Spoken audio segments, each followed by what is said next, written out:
I am extremely grateful that the weather is in the process of changing, that it's becoming warmer out. One of the reasons is that I love to run. And typically in a given week, I'll run probably on average about 20 miles a week or so.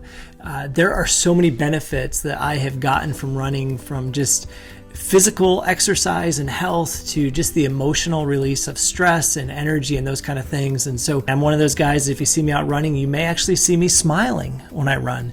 There's been times where I've been listening to worship music and my hands are in the air worshiping God because I'm just in the experience of running and what God is doing in that time, and so thankful for it. But one of the crazy things that I just realized the other day as I was running, we've had our first few really warm days, and as I was running, it was really hard. Like I was breathing heavy, I was sore. I ended up having to stop and take a couple breaks. I ended up walking at least once or twice on what was really a relatively short run for me. And one of the things that I've come to realize is that when we go through transition and we go through change, it can always be a time of great joy or a time that's really difficult and really hard. See, when I run and in the summer and it moves into the fall and the temperatures get cooler, I actually love that change. I love getting out and running in the fall because it's cooler. My body doesn't overheat. I'm not as sore. There's just so many great things as the temperatures get cooler.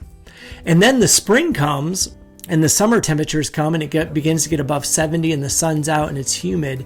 And that change is miserable. It's painful. It's hard.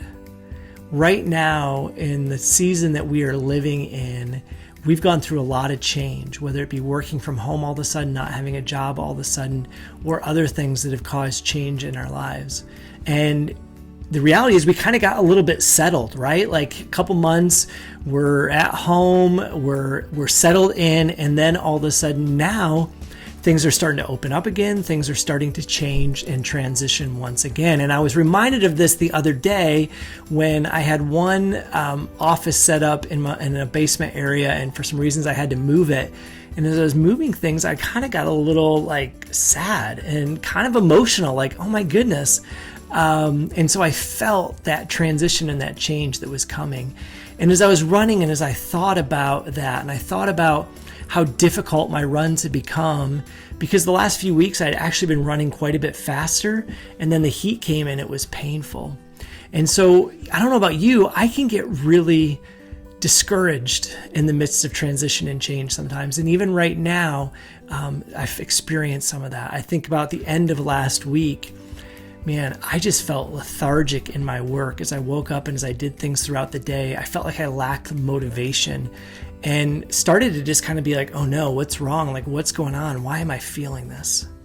And then that run that I had on Saturday reminded me that there's certain things that we need to do when we go through change in order to be able to kind of successfully navigate that and feel as though we've thrived during that time. And so the first thing that I think we need to remember as we approach change and transition and as we go through that is the old promise that will never get old, Hebrews 13:5, that he will never leave us nor forsake us. So during that change and that transition, God is still with us, even when things don't feel great and they don't feel wonderful. And beyond that, we see in Hebrews 13:8, a couple verses later, that Jesus doesn't change. So the same God who was taking care of us beforehand is still taking care of us afterwards and through it, and will continue to care for us all throughout that. So that's the first thing. The second thing that I think we have to do as we're going through change and transition is we really have to give grace to ourselves. We have to extend kindness to ourselves when things aren't going quite as well, as things seem difficult and things seem to get hard. It can be easy to beat ourselves up, to tear ourselves down, and we just need to walk through it giving ourselves grace, understanding that the season that we're going through is just a season. And that leads me into the next one. As we give ourselves grace, lower the expectations that we have.